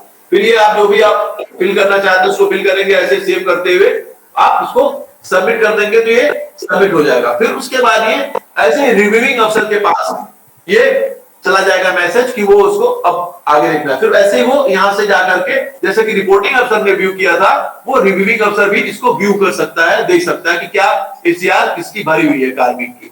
और उसके बाद वो सारा जो पीडीएफ फॉर्मेट में जो रिपोर्टिंग अफसर को दिख रहा था वो इनको दिखेगा, अलोंग विद जो रिपोर्टिंग अफसर ने भी इसमें अपना डिटेल इसमें फिलअप किया होगा, जो भरा होगा वो जो। और इसके बाद यदि वो इससे सहमत है, इस सारा जो मूल्यांकन का होगा वो सब इससे उसमें दिखने लगेगा, जो भी रिपोर्टिंग अफसर वाला भी इसमें दिखेगा। और यहां पर ये पेज आ गया आपको रिव्यू, सेक्शन 4 में रिव्यू। यदि वो उससे सहमत है, यस करेगा, तब तो वही जो रिपोर्टिंग अफसर ने किया वो सारी चीजें एज इट इज आ जाएंगी और उसमें वो सबमिट करेगा, और जो ग्रेडिंग दी होगी वो उसकी रिव्यू हो जाएगी, वो आगे प्रोसीड कर जाएगा। यदि रिव्यूइंग अफसर ने नो कर दिया, यदि नो लिखा उसमें, तो उसको कारण सहित लिखना पड़ेगा कि क्यों उससे वो असहमति रखता है, क्यों उससे वो सहमत नहीं है। और उस कारण को लिखते हुए वो फिर जो भी ग्रेडिंग देना चाहेगा, जो भी ग्रेडिंग वो देना चाहे वो ग्रेडिंग दे देगा। तो और कारण देते हुए तो फिर वो अपना ग्रेडिंग दे सकता है।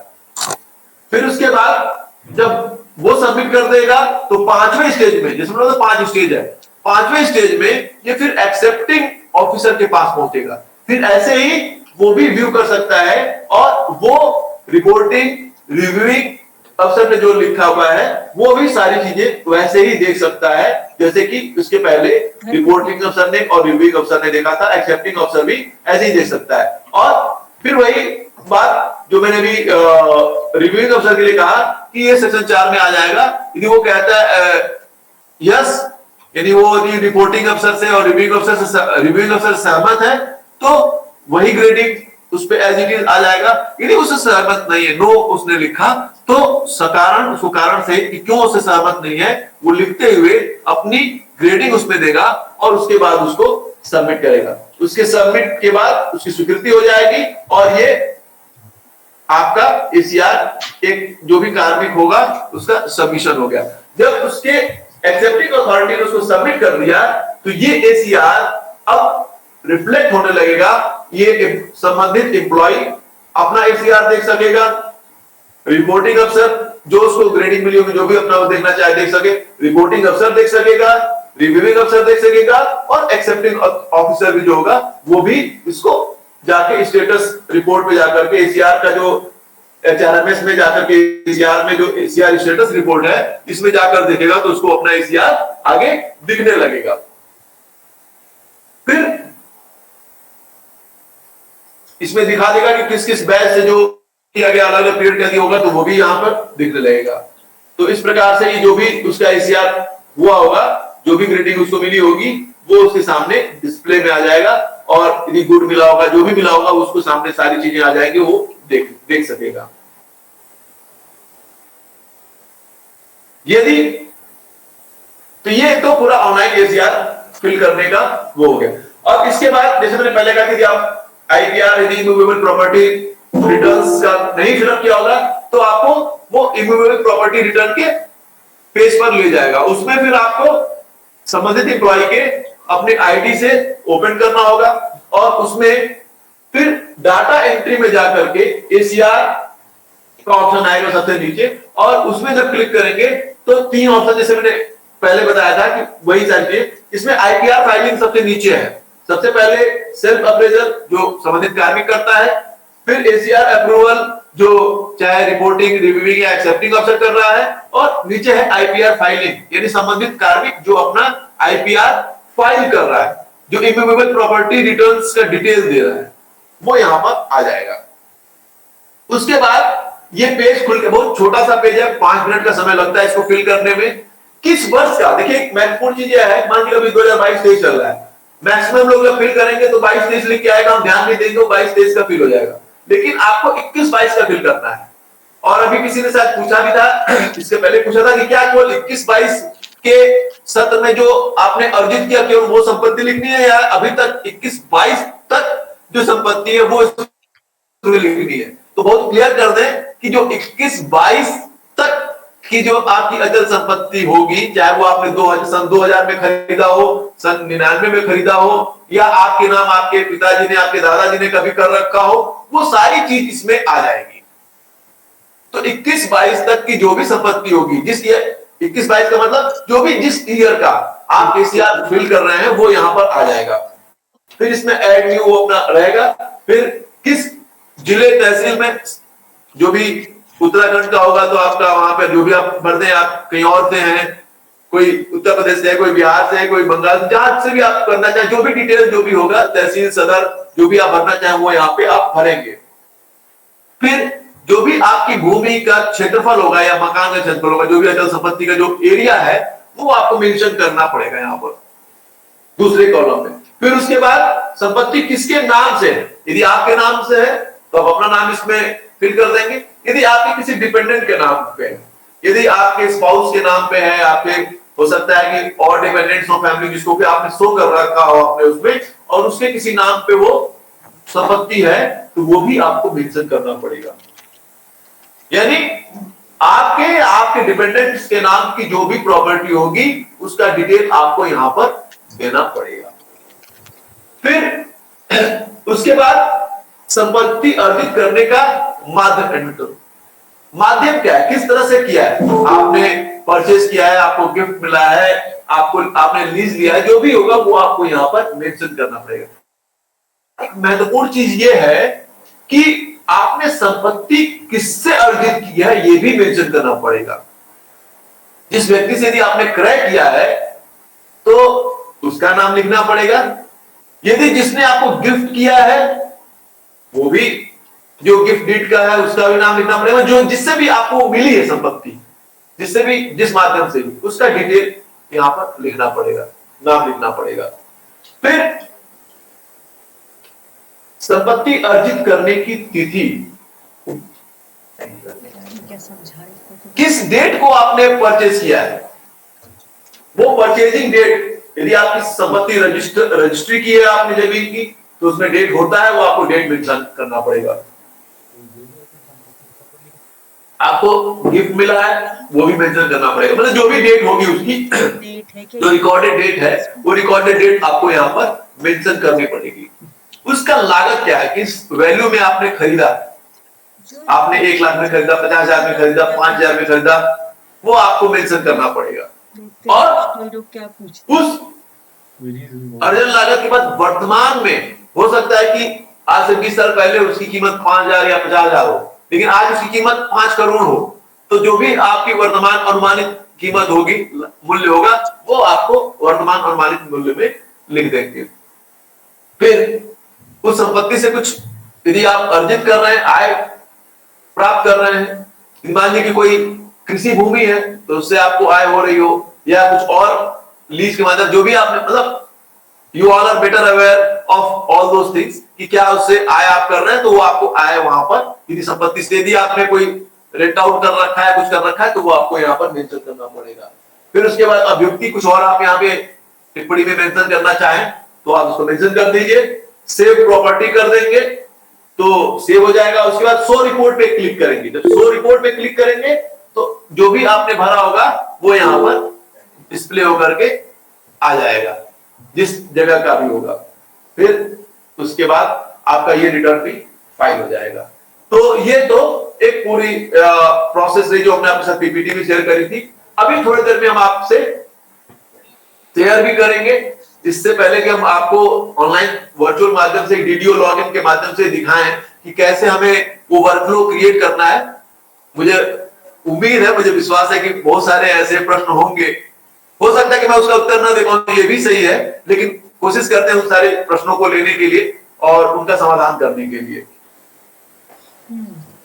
हाँ, जो वर्कफ्लो क्रिएट करेंगे उसमें जो समूह के लिए, जो हमारे टीचर्स के लिए या प्रिंसिपल्स के लिए, जब हम उसमें एक्सेप्टिंग अथॉरिटी का वो करेंगे तो उसमें जो कोड डालेंगे वो सचिवालय एडमिनिस्ट्रेशन है, एसएडी लिख के आएगा, 4651 डालेंगे तब वो आएगा। उसको चाहे तो आप नोट कर लीजिए, 4651 एसएडी, तभी वो फिर जब एसएडी लिखे तो उसमें जो भी सचिव होंगे सचिवालय के, उन सभी का नाम लिख के आ जाएगा, और उसमें जो भी आपके उस समय के सचिव होंगे उनको आप उसमें मेंशन कर लेंगे। ठीक है, thank you so much. Sir एक सवाल है, सर एक सवाल गढ़ाई का कोनी से। जी सर। हाँ बताएं। हाँ सर, मेरा सवाल ये है कि उसमें जो डिस्क्रिप्शन लिखना है, हाँ, वो डिस्क्रिप्शन डिफॉल्ट लैंग्वेज है हिंदी और इंग्लिश। किसमें? एक डिस्क्रिप्शन लिखना है ना कि आपको विवरण देना है 100 शब्दों में, हाँ, तो उस विवरण को हम हिंदी में लिखेंगे या अंग्रेजी? आप हिंदी में मंगल फॉन्ट यूज कर सकते हैं, गूगल इंडिक का जो लैंग्वेज है गूगल टाइपिंग पे वो आप कर सकते हैं, इसमें कुर्देव वगैरह नहीं चलेगा। यदि आप इंग्लिश में लिखना चाहते हैं तो you can write in English also. Sir इसमें एक मेरा क्वेश्चन ये था कि यदि गुड है या मतलब अच्छा, उत्तम और उत्कृष्ट, इसको अंग्रेजी के किस वर्ड से संबोधित करेंगे? आपको सर जब आप ग्रेडिंग करेंगे ना 1 से 10 तक, हाँ, तो जो भी ग्रेडिंग करेंगे उसके अकॉर्डिंगली वो आ जाएगा लिख के। You need not to write anything. अच्छा, you have to give the grades only. अच्छा नहीं, ये कंफ्यूजन बना था ना उसमें अभी। नहीं, तो इसीलिए हमने वो जब आप ग्रेडिंग करेंगे ना सर, तो ऑटोमेटिकली उसके कोरस्पॉन्डिंग जो भी उसका वो ग्रेड होगा लिख के आ जाएगा, गुड होगा, वेरी गुड होगा, एक्सीलेंट होगा, वो आ जाएगा उसमें। ठीक। अब मल्टीपल डीडीओ के केस में वो जो वर्क फ्लो का जो क्रिएशन होगा वो लास्ट डीडीओ का होगा या अपना डीडीओ करेंगे? लास्ट डीडीओ, जहां पे संबंधित कार्मिक, अभी मान लीजिए कि ट्रांसफर होकर, मान लीजिए मैंने कहा कि हो सकता है कि वो हल्द्वानी शहर में आ गया, मान लीजिए कि हम ट्रांसफर होकर हल्द्वानी शहर में आ गए, वेलकम। वो आप जिस पीरियड में आपके पीरियड में असेसमेंट होगा वर्क फ्लो, उस पीरियड में आप सेम डीडीओ से करेंगे। उसके पहले का पीरियड का, मान लीजिए उसके पहले मैं पाजपुर रहा हूं या निदेशालय में रहा हूं, होगा आवाज नहीं आ रही। असल आवाज इसलिए नहीं आ रही कि कई लोग एक साथ अपना माइक अनम्यूट कर दे रहे हैं, तो इसलिए रिक्वेस्ट है कि तो उसमें जो उस पीरियड का आप बैच क्रिएशन कर रहे हैं ना, तो उसमें अदर वीडियो में जाकर के वो टाइम डालेंगे और जो रिपोर्टिंग अफसर उस समय का होगा वो वहां मेंशन करेंगे। मैंने पहले भी कहा था कि मान लीजिए हो सकता है कि आप उसका एम्प्लॉय कोड ना जानते हो, तो आप तो उनको क्या ऑटोमेटिकली चला जाएगा मैसेज कि हाँ हमारा प्रिंटिंग? ऑटोमेटिकली चला जाएगा उनके पास message. Thank you so much, thank you so much. जब उनका नाम सर जो पांडे जी, जो अभी वीडियो ही नहीं होगा उसका क्या होगा? जी सर, जो अभी वीडियो ही नहीं होगा, हाँ लिखनी पड़ेगी या लिखनी है या नहीं लिखनी है उसको? सर, संबंधित कार्मिक की सैलरी तो निकल ही रही होगी जहां तक मुझे उम्मीद है। नहीं, मैं अपना ही उदाहरण दे देता हूँ यार। माना सपोज कीजिए कि मुझे लिखनी पड़ेगी या नहीं लिखनी पड़ेगी, क्योंकि मुझे लगता है कि मेरे यहाँ सही बात। उसके पहले मेरे यहाँ पंकोटी सर ने जो है कि 12 मार्च को ज्वाइन किया है और मार्च का महीना लास्ट हो गया है। मैं क्लियर कर रहा हूँ सर उसको भी। तो मान लीजिए कि 12 मार्च को ज्वाइन किया, हम सभी अवेयर हैं कि जो एसीआर लिखने का टाइम फ्रेम है वो मिनिमम 3 मंथ्स है। जी 3 मंथ से कम एसीआर नहीं लिखना है, तो ये उससे कम है तो उसके लिए वर्कफ्लो क्रिएशन नहीं होगा।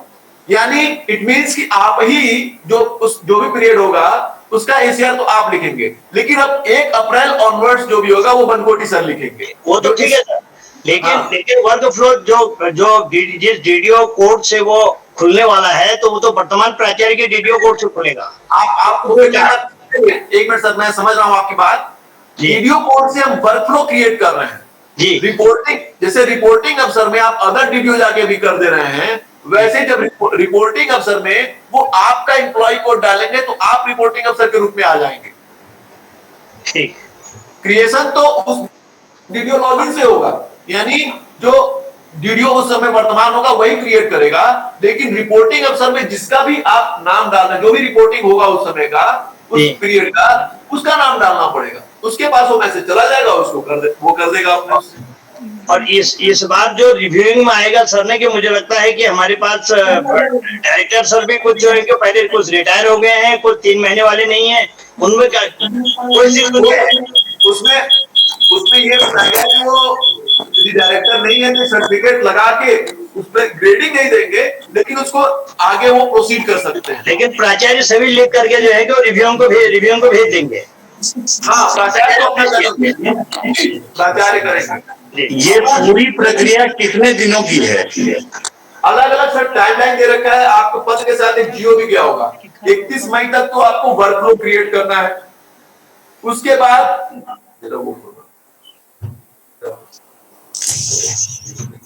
फिर कार्मिक का भरने का टाइम आएगा। एक मिनट सर, 1 मिनट में बता रहा हूँ आपको।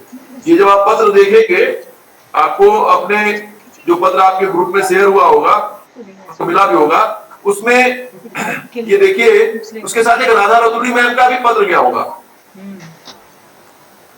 उसमें लिखा हुआ है 31 मई तक क्या करना है।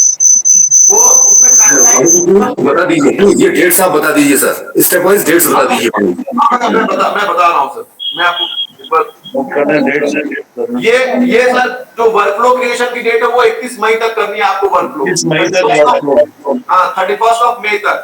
उसके बाद संबंधित कार्मिक को 30 जून तक अपना एसीआर फिल कर देना है ऑनलाइन।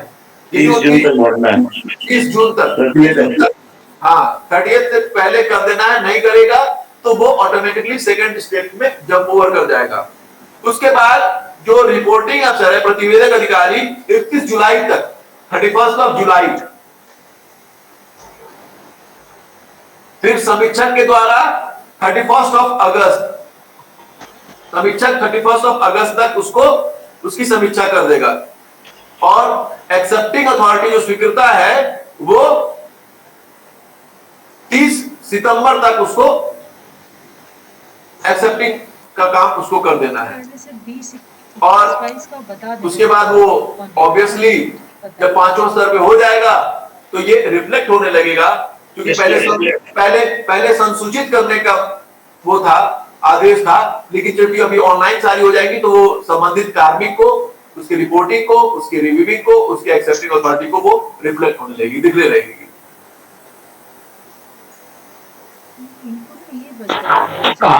दीपक सर, एक क्वेश्चन मेरा था बागेश्वर कॉलेज से।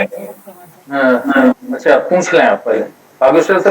सर सर चमन कुमार बोल रहा हूँ मैं बागेश्वर कॉलेज से। हाँ बताइए। सर जो अटैचमेंट वाले केसेस होंगे यहाँ पर, क्योंकि सर ऐसा होता है जो अगर अटैचमेंट अगर सपोज पूरे साल के लिए 1 अप्रैल टू 31 मार्च है, तो उस केस में रिव्यूइंग, एक्सेप्टिंग और रिपोर्टिंग अथॉरिटी कौन होंगे? आपके डीडीओ कौन है? सर सैलरी, फॉर एग्जाम्पल मेरा केस है, मेरे डीडीओ ट्यूनी में है। हाँ तो ठीक है, वो ट्यूनी की ही जो डीडीओ है वो आप लिखेंगे। ये जो भी डीडीओ होंगे, मान लो वहां से कोई अटैच है, तो वो संबंधित जहां पे वो अटैच है कार्मिक, उससे आप मांग ले कि वो उसकी क्या रिपोर्ट है, या क्या वो उसकी समीक्षा कर रहा है, क्या उसके बारे में, कार्य के बारे में टिप्पणी करना चाहता है, या मतलब सेपरेटली करना सेपरेटली मतलब सेपरेटली वो मांग सकता है, ऑनलाइन मोड में कुछ नहीं करना है। बिल्कुल नहीं, ये हार्ड कॉपी में मांगेगा ना, मांग सकता है, बाकी रिव्यू तो डीडीओ ही करेगा जो भी होगा। हार्ड कॉपी में मांगेगा। नहीं सर, क्या डीडीओ सर अदर डीडीओ में अगर वो वर्क फ्लो चार्ट अगर वो कर देता है, तो क्या अदर डीडीओ में जो वर्तमान जिसके अंदर काम कर रहा है वो भर करके जाए, और वर्तमान डीडीओ के यहाँ से जो है कि वो रिव्यूइंग में जाए? वो सेम डीडीओ और अदर डीडीओ जब अटैचमेंट के केस के लिए नहीं है सर। नहीं, अटैचमेंट के केस, वो ट्रांसफर के केस में एमबी में तो 5-7 कॉमर्स से ही हैं, जिनकी मुझे लगता है 2-1 साल से सीआर भी नहीं भरी गई होंगी। अब वो तो सर क्या नहीं भरी गई उसके बारे में मैं कोई कमेंट नहीं कर सकता। जो डॉक्टर दीपक, ये प्रारूप है उसके बारे में प्लीज मैं आई इंटरवेन। अरे पहले ये कह रहा हूँ कि जो अटैचमेंट के केस होंगे, उसको पूरा होने दो पहले। सर उसी में आपकी चीज को आगे कर रहा हूँ, अच्छा, मैं अपना नहीं पूछ रहा हूँ। जो मेरा ऐसा मानना हो रहा है, पता नहीं, इसको थोड़ा सा चेक करा लीजिएगा। जो अटैचमेंट में किसी के अंडर में अगर 3 महीने से ऊपर कोई एम्प्लॉय काम कर रहा है, तो असेसमेंट का राइट भी उसी का होगा जो उससे काम ले रहा, उसका नहीं हो सकता जिसने उससे काम ही नहीं लिया। ये थोड़ा सा चेक करा लीजिएगा। आपकी बात सही है और ये बात हमने पूछा भी था, लेकिन अभी फिलहाल इस वर्क फ्लो में हो सकता है कि आगे इसको चेंज कर दिया जाए, लेकिन अभी फिलहाल इसमें यही स्थिति है। हो सकता है कि हम इसमें आगे इनसे वो कर ले ना डॉक्टर दीपक, मैं ये कह रहा हूँ कि अगर वो अपना वर्क फ्लो क्रिएशन में उसको अपने यहाँ दिखाए तो क्या प्रॉब्लम है? नहीं, कैसे दिखाएगा वो? रिपोर्ट वो काम तो वो ले रहा है ना, रिपोर्ट भी वही करेंगे, काम भी वही ले रहा है, और रिव्यू तो करेगा डायरेक्टर ही ना, हमारे जो निदेशक महोदय हैं, रिव्यू ऑफिसर तो सेम है। नहीं, रिव्यूइंग तो डायरेक्टर ही करेंगे, लेकिन अभी तो फिलहाल कंफर्म कर लूंगा, इसको कंफर्म कर लूंगा। हाँ, कंफर्म कर लीजिएगा, कारण क्या 3 महीने के ऊपर अगर अटैचमेंट पे काम किया है तो रिपोर्टिंग का राइट उसी व्यक्ति का होता है जो काम लिया है।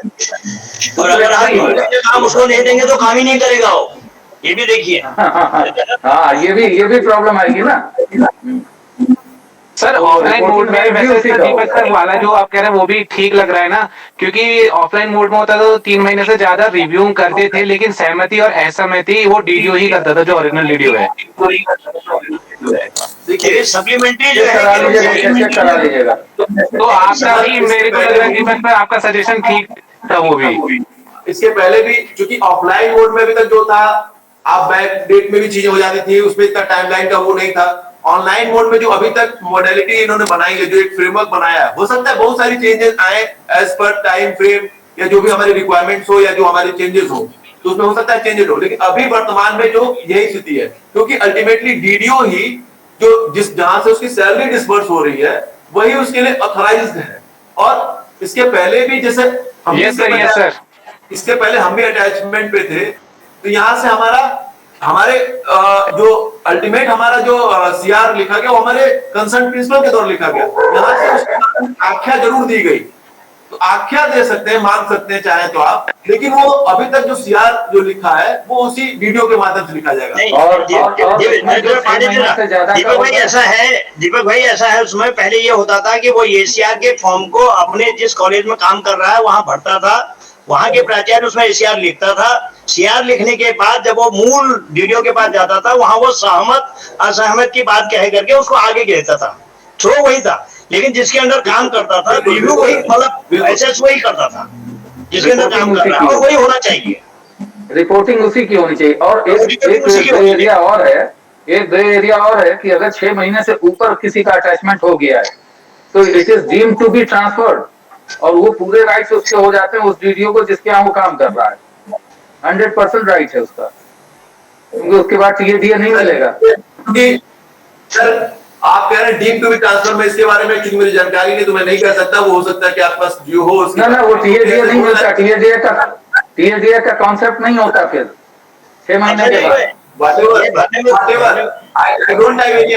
नहीं यार, खटीवा में तो 3-3 साल का पड़ा हुआ अभी टीएडीए का केस अटैचमेंट में।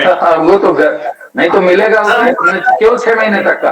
6 महीने के बाद नहीं, 3 महीने तक का। ठीक सर अभी तो इसमें बहुत सारी दिक्कतें आएंगे, आपको बार बार कष्ट देंगे, सभी लोग आपसे बार बार पूछेंगे, क्योंकि अभी सर मेरा एक क्वेश्चन है सर। पंत सर अगर परमिशन हो तो मैं अपना सवाल पूछ लूं। आप दिया कौन सर? मेरा एक क्वेश्चन है सर। सर एक क्लैरिटी चाह रहा था कि महाविद्यालय स्तर से जो रिपोर्टिंग और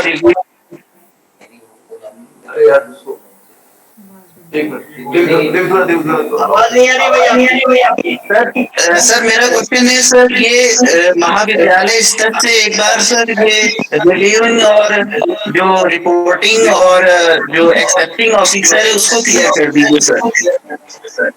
महाविद्यालय स्तर से जैसे मान लीजिए कि टीचर है, कोई असिस्टेंट प्रोफेसर है, एसोसिएट प्रोफेसर है, प्रोफेसर है, तो उनके रिपोर्टिंग अफसर प्रिंसिपल हो जाएंगे। उसके बाद उनकी रिव्यूइंग अफसर जो है वो डायरेक्टर हायर एजुकेशन हो गए, और एक्सेप्टिंग ऑफिसर जो है, क्योंकि सेवा अधिष्ठान हमारे शासन में है, हमारे सचिव या प्रमुख सचिव हो जाएंगे। ऐसे ही जो क्लास 3 में है उनके रिपोर्टिंग अफसर प्रिंसिपल हो जाएंगे, उनके रिव्यूइंग अफसर ज्वाइंट डायरेक्टर हायर एजुकेशन हो जाएंगे, और जो एक्सेप्टिंग ऑफिसर है वो डायरेक्टर हायर एजुकेशन हो जाएंगे। ऐसे जो प्रिंसिपल गण है उनके रिपोर्टिंग अफसर डायरेक्टर हो जाएंगे, और रिव्यूइंग और accepting officer secretary higher education हो जाएंगे। निदेशालय के जो ऐसे कार्मिक है इसी तरह से जो भी उनका स्टेज होगा, जैसे अभी तक एसीआर लिख दिया है उसी तरह से ये प्रक्रिया आगे बढ़ जाएगी। हाँ सर, पांडे सर पूछिए। हाँ, इसमें एक पॉइंट आया था निर्धारित स्वास्थ्य परीक्षण, वो हमारे लिए नहीं है, हमारे लिए नहीं। अरे आपके लिए नहीं, 50+ वालों के लिए तो है ही है। मतलब हमारे लिए नहीं, विभाग के लिए नहीं है। विभाग में नहीं है वो? अच्छा चलिए, इसमें कोई डॉक्यूमेंट तो अपलोड नहीं होना है? नहीं, डॉक्यूमेंट अपलोड नहीं होना है sir. Thank you, God bless. बाबा रे बाबा।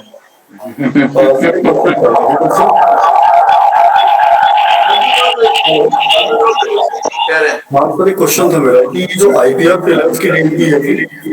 हाँ, आईपीआर फिल करने की डेट, आईपीआर के बारे में क्या है सर?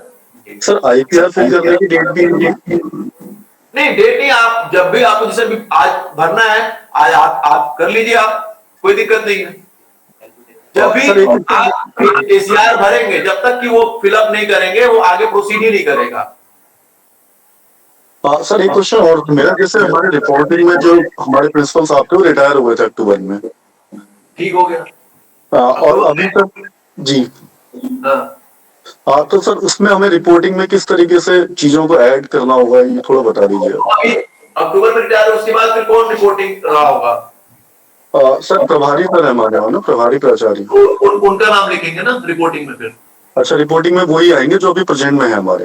रिटायर हुए उनका नाम नहीं आएगा, फिर जो प्रेजेंट में उनका आएगा। और सर एक ई साइन के बारे में जानना चाह रहा हूँ, मुझे ई सिग्नेचर आपने बताया ही, हाँ, उसके बारे में जानना चाह, वो पीडीएफ फॉर्म वाला सिग्नेचर है या क्या है वो? नहीं, वो आप मैंने बताया ना कि ये आपका आधार बेस्ड है वो ई साइन। जब आप ऑपरेटर के डीडीओ के आईडी से ऑपरेटर से जब लॉगिन करेंगे तो उसमें आ जाएगा कि ई साइन का एसीआर में जैसे नीचे ई साइन का ऑप्शन आ जाएगा एचआरएमएस पे जाकर के, वहां पे जब आप क्लिक करेंगे तो फर्दर आपको संबंधित डीडीओ का, मैंने बताया था एक बार कि आपको संबंधित डीडीओ का ही आधार नंबर डालना पड़ेगा और उसके पास उनके नंबर पे ओटीपी आएगी और जब ओटीपी को आप उसमें सबमिट करेंगे तो वो ई साइन होके अपने आप ऑटोमेटिक आपका नाम लिख के आ जाएगा, यानी आपने उसको डिजिटली साइन कर दिया। और सर रिव्यूइंग में जैसे 3 या 4 डायरेक्टर सर रहे होंगे हमारे इस बीच, तो रिव्यूइंग में हम लोग क्या करेंगे? जो प्रेजेंटली हैं सर उनको जो प्रेजेंट है उन्हीं का लिखेंगे आप। Okay sir, thank you sir. Other तो क्रिएट नहीं करना पड़ेगा ना सर? अदर तो क्रिएट नहीं करना पड़ेगा ना, वो वर्कफ्लो में जो था वो एक्सेप्टिंग अथॉरिटी के? नहीं, उसमें एक ही करेंगे आप, प्रेजेंट वाले लिख देंगे सर। उस टाइम फ्रेम का जो भी होगा वो आप कर देंगे। प्रेजेंट में सेक्रेटरी तो आप प्रेजेंट लिखेंगे, जो भी डायरेक्टर प्रेजेंट लिखेंगे, आप रिपोर्टिंग अलग अलग टाइम के जो होंगे वो केवल आप चेंज कर सकते हैं, बाकी तो सेम रहेगा। Okay sir. वो भी रिपोर्टिंग यदि रिटायर ना हुआ हो तो, यदि प्रिंसिपल रिटायर हो गए होंगे तो फिर उनका ऑप्शन नहीं करेंगे। उनका नहीं भरना है फिर तो। जी मनकोटी सर कुछ कह रहे हैं? हाँ नमस्कार सर। जी सर नमस्कार, बताइए सर। मुझे सर ये पूछना है कि 1 अप्रैल से 11 मार्च तक मैं चार्ज में रहा यहाँ पे प्रिंसिपल के मुआने में, तो आप ही करेंगे? तो उसमें मेंशन तो हम तो 1 अप्रैल से 11 मार्च तक का ही मेंशन करेंगे कि 31 मार्च तक? एक अप्रैल से जो है आप 11 मार्च तक कर लीजिए, क्योंकि फीस देने का कोई मतलब है नहीं। तो मेंशन नाम तो मेंशन करना होगा सर का, जो प्रिंसिपल साहब? नहीं, आप रिपोर्टिंग के रूप में अपना करेंगे ना? जी रिपोर्टिंग का तो मान लीजिए हम इसमें 2 वर्क फ्लो क्रिएट होगा कि एक ही होगा? पहले ये एक ही होगा। मैंने कहा ना कि जो आपके जो अब प्रिंसिपल ने ज्वाइन किया होगा उनका टाइम फ्रेम 3 महीने से कम है तो उनका वर्क फ्लो क्रिएट नहीं होगा। अब 1 अप्रैल ऑनवर्ड्स जब भी होगा वो उनका क्रिएट होगा, लेकिन उसके पहले चूंकि आप रहे हैं और 3 महीने से कम उनका ड्यूरेशन है इसलिए उनका नहीं हो रहा है, आपका ही होगा। जिसका मतलब कि फिर जिस दिन सर ने ज्वाइन किया है प्रिंसिपल साहब ने, और उससे पहले तक का ही हम डेट डालेंगे, 31 मार्च तक का डेट नहीं डालेंगे। और दूसरी चीज सर ये है कि जो लीव्स का डिटेल देना है उसमें अवकाश का, उसमें कैजुअल लीव्स का भी क्या हमें डिटेल देना होगा? उसमें ऑप्शन दिख रहा था। नहीं आज तक तो नहीं होता था। अभी तो नहीं देखा आपने कैजुअल लीव? आज तक तो कैजुअल लीव का नहीं होता था sir. Sir casual leave is not leave, केवल मेडिकल लीव का नहीं है ऑप्शन इसको। होता तो है, ये तो हम भी जानते हैं, लेकिन उसमें ऑप्शन दिया हुआ है, ये मैं बता रहा हूँ। एक बार आप देख लीजिए, नहीं होती। जब एक बार नहीं लगेगा जो लीव ही नहीं है उसको कैसे करेंगे? है सबसे पहला ही ऑप्शन कैजुअल लीव है, उसमें आज ही मैंने एक क्रिएट किया था, बैच क्रिएट किया है, लेकिन कैजुअल लीव को नहीं करेंगे। कारण क्या? वो लीव नहीं होती। जो आपकी लीव है, मेडिकल लीव है, ये यदि दे रखा है तो दिक्कत क्या है? जो आपके कार्मिक ने कैजुअल लीव ले रखी हो मेंशन कर दीजिएगा, उसमें कोई दिक्कत थोड़ी है। नहीं वही मतलब वो तो है ही कि सर मेंशन तो कर ही सकते हैं। यदि दे रखा है, जो भी दी उसके ड्रॉप डाउन में आपको दे रखा है ऑप्शन, तो उसमें आप है तो आप कर दीजिए। ड्रॉप डाउन में है कैजुअल लीव? हाँ ड्रॉप डाउन में है, सबसे पहला। तब ठीक है, दिखा रहा है तो फिर दिखाएंगे। और सर एक क्वेश्चन और है कि जो हमारे डायरेक्टर साहब हैं उनका मतलब अगर हमें मेंशन करना है उसमें नाम या जो एम्प्लॉय कोड है, तो फिर वो कैसे हम करेंगे? और एक्सेप्टिंग अथॉरिटी जो हमारे सचिव साहब है उनका कैसे करेंगे?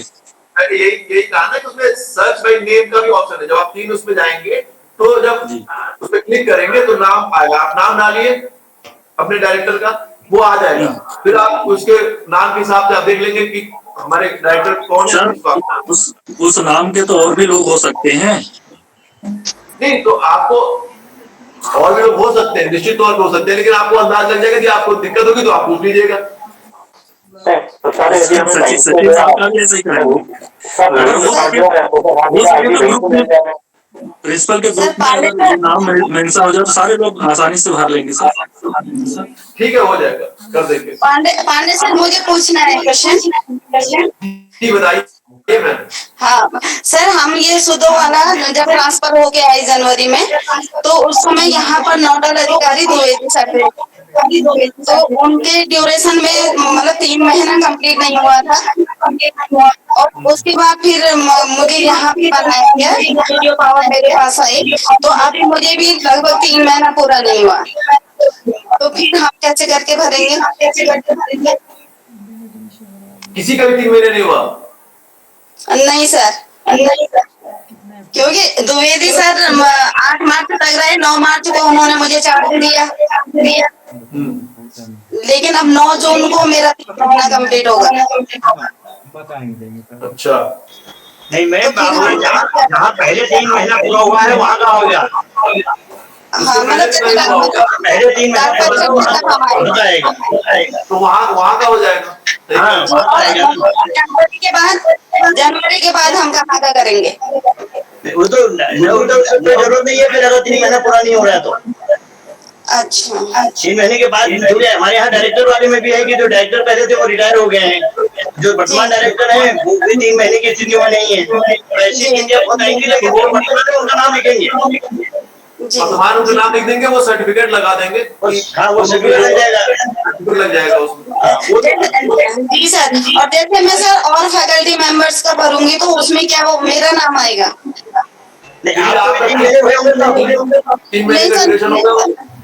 जी 9 जून को होगा सर 3 महीना पूरा। नहीं उनका भी अगर पहले वाले क्षेत्र में देखिए मैडम, उनका भी हो सकता है पहले वाले क्षेत्र में 3 महीने पूरे हुए होंगे, आप उनके सीआर वहाँ करेंगे। अच्छा जी जी, अब वहाँ से 21-22 में 31 मार्च 22 तक को, 1 से लेकर के 31 मार्च 22 के बीच में जो ड्यूरेशन होगा उसमें आपको अपना एचआर का फिलअप करना है। 1 अप्रैल 22 के ऑनवर्ड्स नहीं करना है, और उस बीच में जो भी आपका 3 महीने का ड्यूरेशन, चाहे फैकल्टी हो चाहे आप हो या किसी का भी हो, उसके हिसाब से आपको वर्कफ्लो क्रिएट करना पड़ेगा। जी जी सर, जी thank you sir, thank you sir. मेरा एक क्वेश्चन था, हेलो हाँ सर, नमस्कार, भौगोलिक डिग्री कॉलेज से बोल रही हूँ सर। हमारे इस पीरियड में 3 वीडियो हो गए सर, सुन पा रहे हैं? हाँ मैं सुन रहा हूँ, 3 वीडियो हो गए, 3 वर्कफ्लो क्रिएट होगा सर। मई से लेकर सितंबर तक वीडियो रहे जो आप ऋषिकेश की होती है सर, उसके बाद सर बेरीनाथ के वीडियो फरवरी तक का, और जो मेरा महीना है सर तो सर इसमें क्या आनंद जो चले गए उनका और बेरीनाथ वाले सूठा जी का क्या दोनों का नाम रहेगा इसमें? यदि 3 महीने हो गए हैं तो नाम तो रहेगा ही। हाँ सर, उनको सर सूठा जी 4 हुए हैं और 4 या 5 तो रहेगा वर्कफ्लो क्रिएट होगा उनके नाम से, अदर वीडियो करके। तो ठीक है सर, फिर वहां से उनको क्रिएट करके सर वो ओके करके उनको भेजेंगे सर उसको? फिर आप भेजेंगे नहीं, उनका आप जब रिपोर्टिंग अफसर में नाम डाल देंगे, एम्प्लॉय कोड डाल देंगे, ऑटोमेटिकली आपको कुछ नहीं करना है, मैसेज उनके पास पहुंच जाएगा।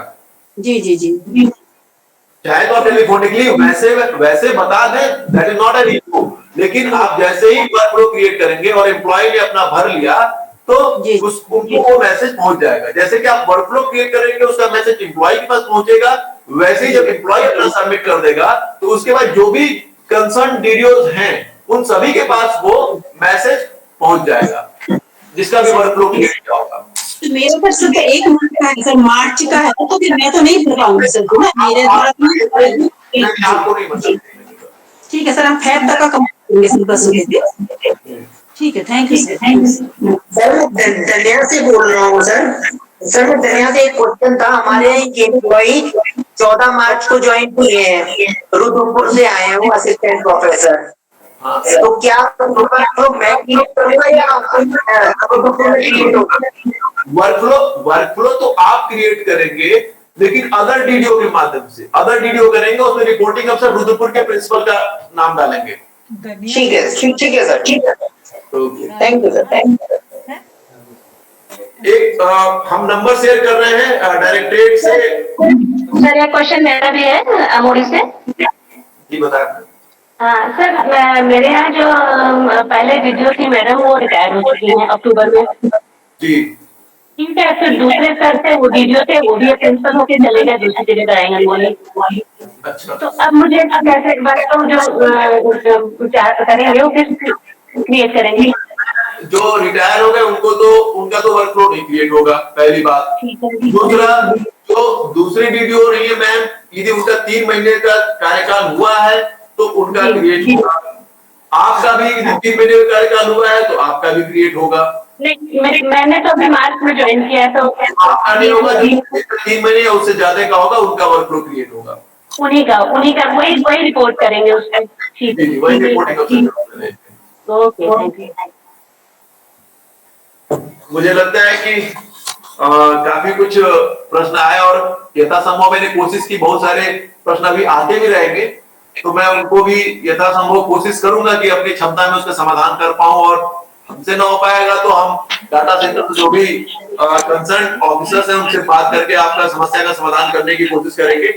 मैं नंबर शेयर कर रहा हूं, आप चाहें तो आपके जो ऑफिस से उनको आप कांटेक्ट कर सकते हैं, कभी ऐसी कोई दिक्कत आती है तो। ये आप चाहे तो नोट कर लें, ये हमारे डायरेक्टरेट से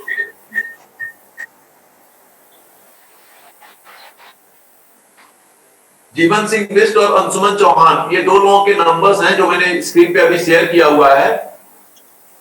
इनसे आप जब आप वर्कफ्लो क्रिएट करेंगे तो इनसे आप संपर्क कर सकते हैं।